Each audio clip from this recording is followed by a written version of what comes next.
Hello and welcome back to my channel, the new home here on YouTube for Julia Star and Shining Star Holistics. Today I'm going to be sharing with you my collective reading for the new moon in Scorpio, which will be coming in around us tomorrow, November the 4th. So, as always, if you have followed me for a while, you will know that I love to work with the Faulkner Tarot. It's a very modern day photographic tarot deck which actually shows real people and real life situations we can all relate to. It is also the deck that I teach with. Now, I've also pulled us all a crystal card here from my very own deck, the crystal guidance cards, which are available to purchase. All of these details will be down below if you click on the arrow. So let us talk about the new moon. It is typically a time of looking within yourself. The illumination is 0. And it really is a time of new beginnings, or even breaking some old patterns or self-limiting beliefs. Now, most of us acknowledge and connect with the new moon because of the ability for us to send out our wishes to the conscious universe. So each and every one of us can do that. I love to write a beautiful letter to the glorious moon. Once this is done, I then like to think of an action step to help the manifestation process, because it is about taking that one step and then spirit will take the steps towards you. Now, one more thing that I do like to do, so it's like a 3-stage wishing ritual, if you like. I think about my wishes. I try to maybe only do about 5. Years ago I would do like 10, but actually less is more. I would think about the inspired action step, but I would also be thinking about the feeling, and this would go into my words. Feeling the feeling of the wish fulfilled really is the secret connection, or the secret ingredient, if you like, to manifesting all of which you desire. So think about the action steps. Create an affirmation for each of your wishes that you can work with during the new moon in Scorpio. So this is all a huge part actually of the work that I do in my magical moon manifesting journey. So I always start the brand new 4-week course either the day before or the day of the new moon.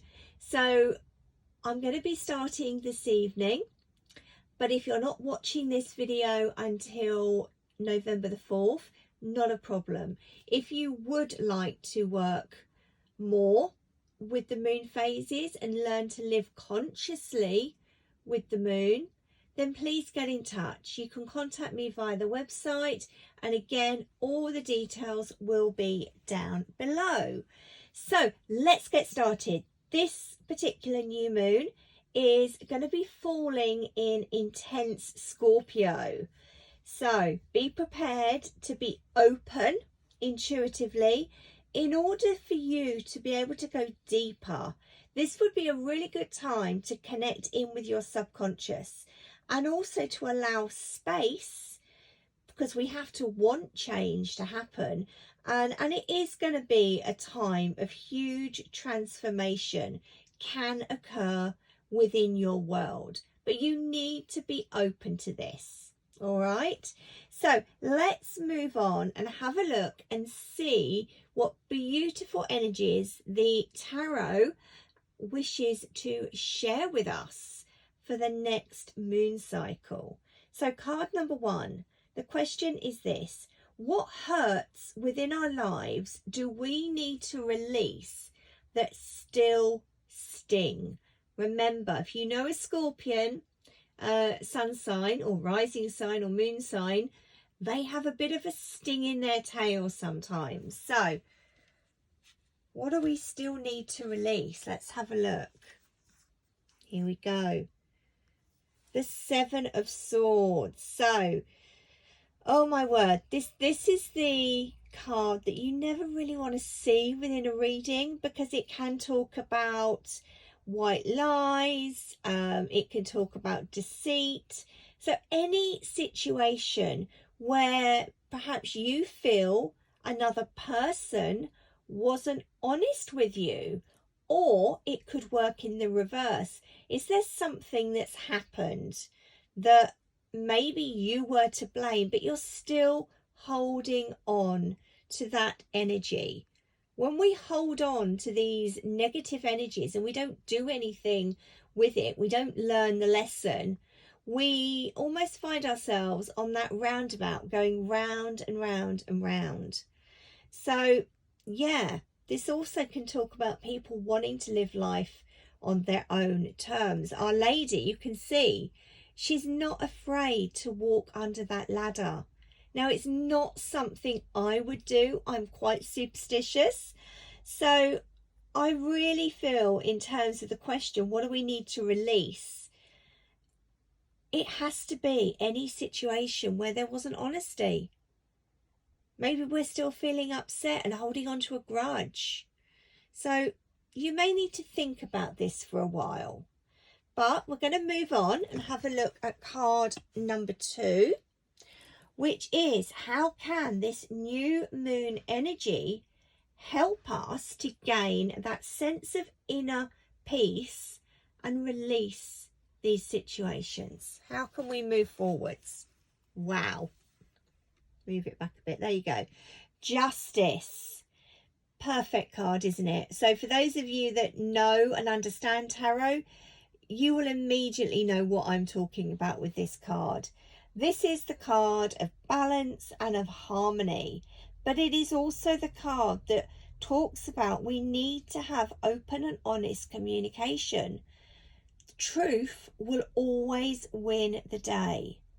Even if you feel like you're being pulled in 2 different directions, allow the light to come in with this card and get that much needed balance, because all the while, you know, you're holding on to grudges or negativity or challenges or the bad stuff, your scales are going to be tipping.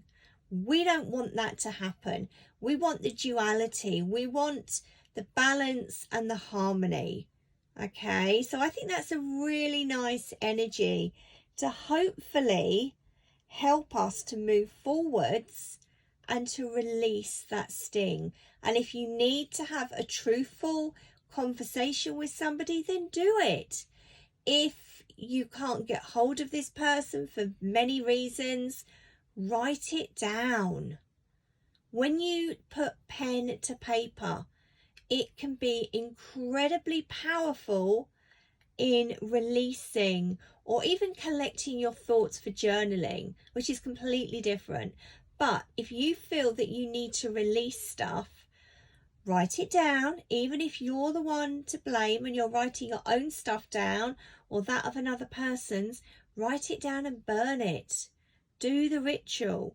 Release all of that negativity and hurts and challenges that could be potentially stopping you from moving forwards. And Spirit doesn't want that for you. Okay, so listen, what do you need to do? So card number 3, what aspect of our lives are currently undergoing a transformation? So we may know about this, we may not. Queen of Cups. Known in the Faulkner Tarot deck as the Mummy card.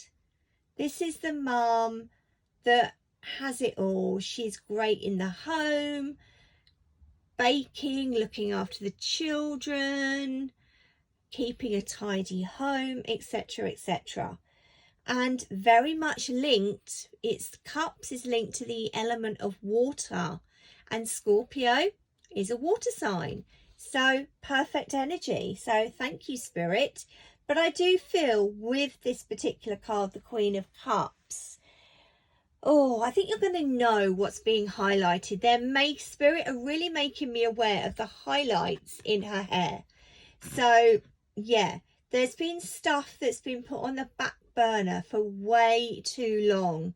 But with this transformational energy of Scorpio, the stuff that you need to deal with is, or could be, undergoing a transformation. So take a moment, think about where you are thinking about or trying to make some changes. This is the energy we want to carry forwards and make the transformation possible in whichever area of life this is talking about. It's not all about the emotions. Okay, I feel like we're talking about a little bit of everything. So, card number 4. How can we can't get my words out. Let's start again. How can I delve deeper, or how can we, delve deeper into our own heart space to explore what we need and what we don't need within our lives? Let's take a look. Here we go. Okay, 8 of Wands. This is interesting. So the 8 of Wands is the element of fire, and the 8 of Wands is about moving forwards with that fast-paced, fiery energy.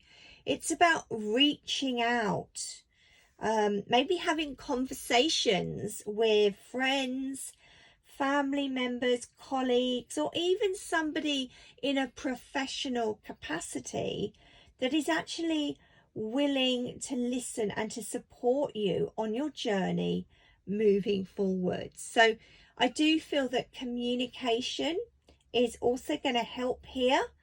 And again, you know, if you want to write things down, writing things down seems really important at this particular time. But also reaching out, talking to people who maybe understand or have had similar experiences. They are going to help you to be able to connect in more to your heart space. Now I'm going to add just one little thing to this. A really good way to connect with your heart space, to start finding the joy in every single day.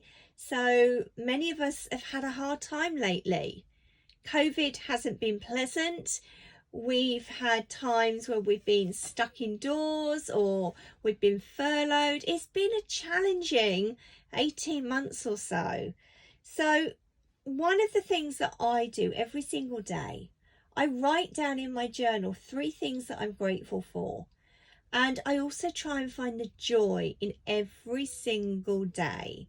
And that could be just taking a walk. That could be sitting down for 10 minutes with a coffee, listening to a podcast.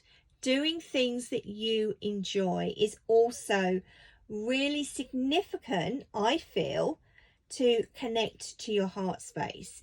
But you can see from the images, it's about reaching out and talking to people around you, but people that are going to help you, not hinder your process. So thank you, Spirit, for that card.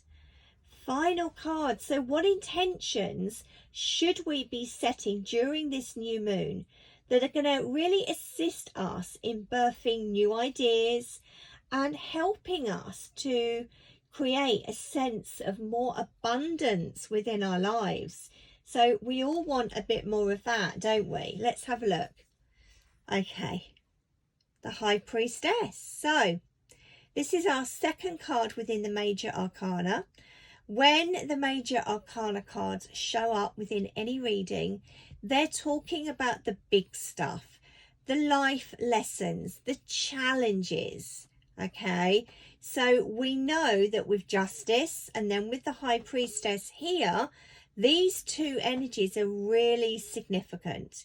The suits, the cups, the swords, the wands, and the pentacles, which we haven't had in this particular reading, they make up the daily bits, like the stepping stones, if you like, between the challenges or the life lessons. So what can we say about the High Priestess?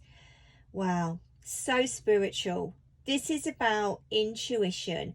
Connecting in with that and your higher self is absolutely key.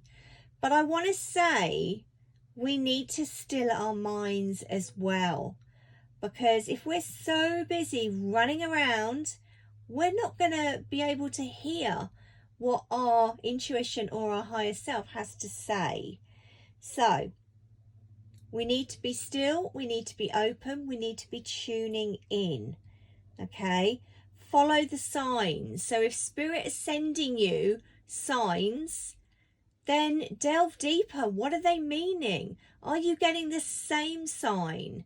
Whether it's an animal sign, an angel number, a reoccurring tarot card or oracle card.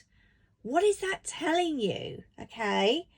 And I really feel as well, trust in the process. A lot of the times when we send out our wishes, we need to surrender it to the universe, because the universe will often have a better idea of how it's actually going to manifest into form. But if we're holding on to that control, saying, I want it this way at this time, da-di-da-di-da, then Spirit can't maneuver. If we let go, if we surrender these wishes, Spirit will manifest it in the form that is right for us at that moment in time. So this is a huge card and a really important message. Now, as I said, we had 2 cards from the major arcana. And when this happens, when there's when there's 2 or more cards, I like to add up the majors and reduce them down to 21 or below, because those are the numbers that we resonate with the major arcana. And as I've said, they show us our challenges and our lessons. So 11 plus 2 is 13. Okay, it's the Death card, but it is the card of transformation. As one door opens, another door closes. So the fact that this is coming out with the Scorpio new moon is absolutely huge. So just bear with me. I just want to show you, if it's going to show up for me, the image within this particular deck of the Death card, because it really isn't a card or an energy to be feared. In fact, it is very, very transformational. So here it is.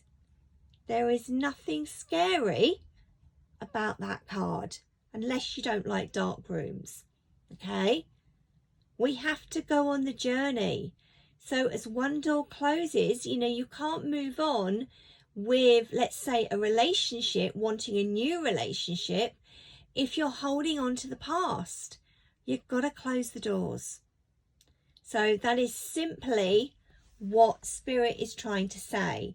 And, if we were to break this number down even further, which I know some of you like to do, you also get the energy of the Emperor coming in, the father figure. He is all about rules, structure, stability. That's what we want to achieve with the transformation. So that is a great energy. So I'm just going to leave that there. So before I leave you today, let me share with you the crystal card from my very own deck. Let's see what we've got. Okay. Oh, Snowflake Obsidian. This is beautiful. It connects into the root chakra. So yeah, we're going to need to be grounded. Okay.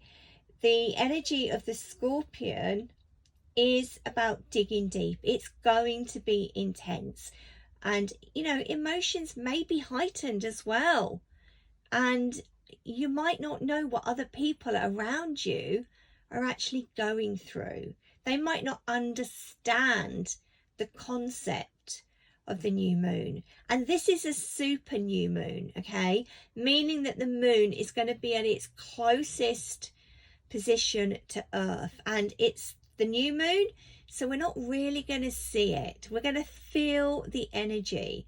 Now, this particular new moon also opens up the final eclipse doorway or portal for 2021, and this is something I love to talk about in my membership circle, which combines the spiritual with self-empowerment and self-development.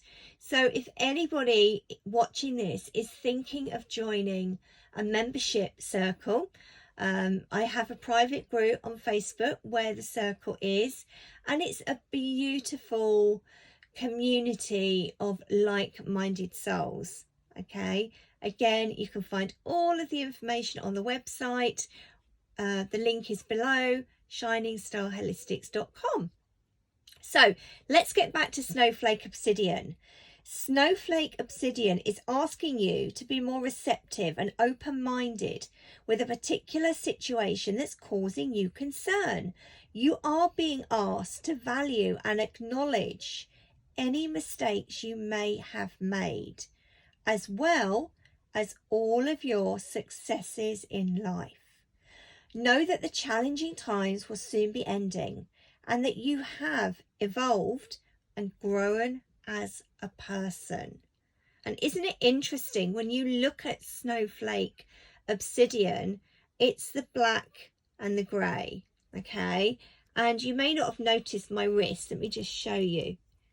Here I am wearing my Snowflake Obsidian, Labradorite and Black Moonstone bracelets.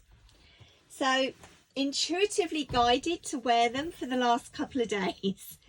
So there we go, ladies and gentlemen, whoever's watching. I really hope that you can take something from this new moon collective reading for Scorpio. So all of my details, all of the social media information, the services that I offer, details about the podcast, it's all down below. So take note, feel free to, subscribe, hit the notification bell so you don't miss one of my collective readings, and feel free to share on social media. This may help somebody that you know. So lots of love from me, Julia at Shining Star Holistics. See you soon.